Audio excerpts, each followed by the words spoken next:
আজকে একটা নিয়ে চলে এসেছি নতুন রেসিপি। দিয়ে দিলাম নুন, বেসন, জিরা গুঁড়ো, ধনে গুঁড়ো, সঙ্গে হলুদ দিয়ে মাখিয়ে একটা ছানার বল তৈরি করে নিলাম। সেগুলোকে হালকা করে তেলে ভেজে নিলাম, ভালো করে ভেজে তারপরে আমি একটা মশলা তৈরি করে নিলাম।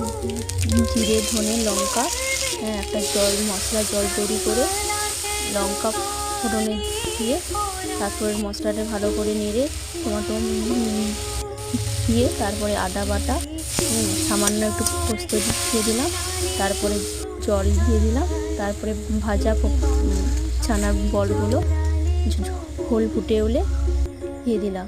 তারপরে নামানোর আগে একটু জিরে বাটা দিয়ে ভালো করে নেড়ে জলটা যখন ফুটে আসবে তারপরে নামিয়ে দিলাম। হয়ে গেল আমার একটা ছানার কোপ্তা কারি। কেমন হয়েছে জানিয়ে।